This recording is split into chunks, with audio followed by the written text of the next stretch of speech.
আসসালামু আলাইকুম সুপ্রিয় দর্শক বন্ধুগণ, আমি ডাক্তার মোহাম্মদ নাজমুল হক আপনাদের শুভেচ্ছা জানাচ্ছি। প্রিয় দর্শক, আমার মোবাইল স্ক্রিনে দেখতে পাচ্ছেন যে এখানে আমি সকালে নাস্তা করব, মূলত নাস্তা করার জন্য বসেছি। আর আমার আমের সময় এখন, তো মাঝে মধ্যে আম ছাড়াই শুধু ছাতু, জবের ছাতু 40-50 গ্রাম, আর গরুর দুধ, আর এই যে মধু, কালো জিরা আর পিঙ্ক সল্ট অল্প এখানে গলে গেছে অলরেডি। পিঙ্ক সল্ট দিয়ে সুন্দর করে আমি একটি হেলদি নাস্তা বানাই, আমি খাই রেগুলার। তো আজকের রেসিপিতে, আমার সকালের খাদ্যের রেসিপিতে রয়েছে গরুর দুধ, তারপরে রয়েছে জবের ছাতু, এটা তো রেগুলার থাকে। আর আজকে আমি মধুর পরিবর্তে কালো জিরা আর মধু দুইটা অন্যদিনে খাই, বাট আজকে খাবো আম দিয়ে। আমি একটু আমটা মাখায় আমি আপনাদের পরে আবার দেখাচ্ছি যেটা কীরকম হয়। আমি আমি এইভাবে মাখানোর চেষ্টা করছি।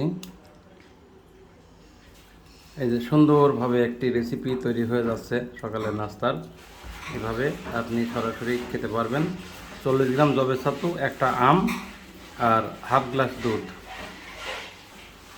এই তো তৈরি হয়ে গেল আমার হেলদি সকালের নাস্তা। আলহামদুলিল্লাহ, অসাধারণ, মানে কি স্বাদ! আসলে এটা যারা খাইছেন তারাই জানেন যে এটার কি স্বাদ।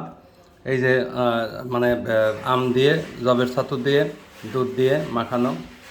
তো এটার যে হেলথ বেনিফিট, এটা বলে শেষ করা যাবে না। যাদের গ্যাসের সমস্যা রয়েছে, যাদের কনস্টিপেশন রয়েছে, পায়খানা কষার সমস্যা রয়েছে, তারা কন্টিনিউ এটা খেতে পারেন। আর মূলত আম সবসময় যাদের ওজনের সমস্যা রয়েছে, যাদের যে ওজন বেশি, তারা আম বেশি না খাওয়াই ভালো।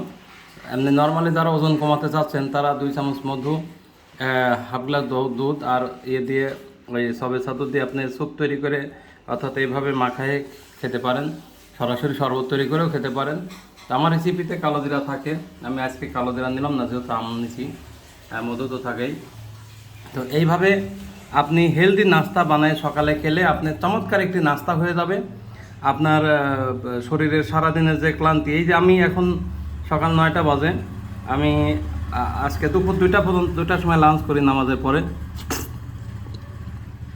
আলহামদুলিল্লাহ, এই পর্যন্ত কিন্তু আমার কোনো খিদে লাগবে না। আর মনে রাখবেন যে ভাতে থাকে 80% কার্বোহাইড্রেট, অর্থাৎ চাউলের মধ্যে 80% কার্বোহাইড্রেট থাকে। আর এই কার্বোহাইড্রেট কিন্তু সরাসরি মানে এটা সুগারে পরিণত হয়, যে কারণে এটা আমাদের সুগার বাড়াতে, মানে অর্থাৎ ডায়াবেটিস বাড়াতে, সুগার বাড়াতে সহায়তা করে। এবং এটা আপনার ফ্যাট ডিপোজিট, অর্থাৎ শরীরে মেদ তৈরি করতে সহায়তা করে ভাত। এই জন্য ভাতটা যত সম্ভব চেষ্টা করবেন কম খাবার, যারা ওজন কমাতে চাচ্ছেন বা সুস্থ থাকতে চাচ্ছেন যারা। তো আর যারা হচ্ছে ওজন বাড়াতে চাচ্ছেন, তারাও আপনি এগুলো খেতে পারেন, আম বা আদার্স অন্যান্য উপাদান খেতে পারেন। তো আমাদের অনেকগুলো প্রোডাক্ট রয়েছে ওজন বাড়ানোর, কমানোর। যারা আমাদের গ্রিনেশন ফুড কোম্পানির ডিলারশিপ নিতে চান, তারা আমাদের সাথে মোবাইল নম্বরে যোগাযোগ করলে আমরা এই প্রোডাক্টগুলো সরাসরি পাইকারি মূল্যে আমরা দিয়ে থাকি। তো যাই হোক, আমি আমার চাওয়া যে এটা রাসূল সাল্লাল্লাহু আলাইহি সাল্লামের একটি প্রেসক্রিপশন করা খাবার তালবিনা, যার মধ্যে থাকে দুধ, জবের ছাতু এবং এই যে মধু, খাঁটি মধু। তো পাশাপাশি আমি কালো জিরাও দেই, তো পিঙ্ক সল্ট দেই। তো এগুলো দিলে আরও টেস্টি হয়। এবং পিঙ্ক সল্ট, এটা হিমালয়ান পিঙ্ক সল্ট, শরীরের জন্য খুব ভালো। তো যাই হোক, প্রিয় দর্শক বন্ধুগণ, আমি ডাক্তার নাজমুল। এই হেলথ অ্যান্ড নিউট্রিশন টিভিটা আমার নিজস্ব চ্যানেল। এখানে প্রতি রবিবার, মঙ্গলবার, বুধবার রাত 8টার সময় আমরা ভিডিও পাবলিশ করে থাকি।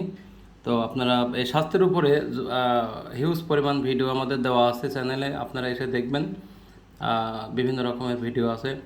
আর যারা চ্যানেলে নতুন, অবশ্যই চ্যানেলটিকে সাবস্ক্রাইব করে আমাদের পাশে থাকবেন, যেন আমি ভিডিও দেওয়ার সাথে সাথে আপনারা পেয়ে যান, ইনফরমেশান দেখতে পারেন।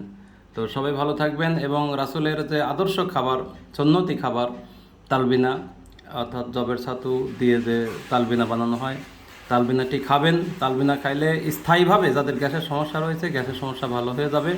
যাদের পায়খানা কষা রয়েছে, কনস্টিপেশন রয়েছে, ভালো হয়ে যাবে। তো সবাই ভালো থাকবেন, সুস্থ থাকবেন, সেই প্রত্যাশায় আমি ডাক্তার নাজমুল বিদায় নিচ্ছি। আসসালামু আলাইকুম।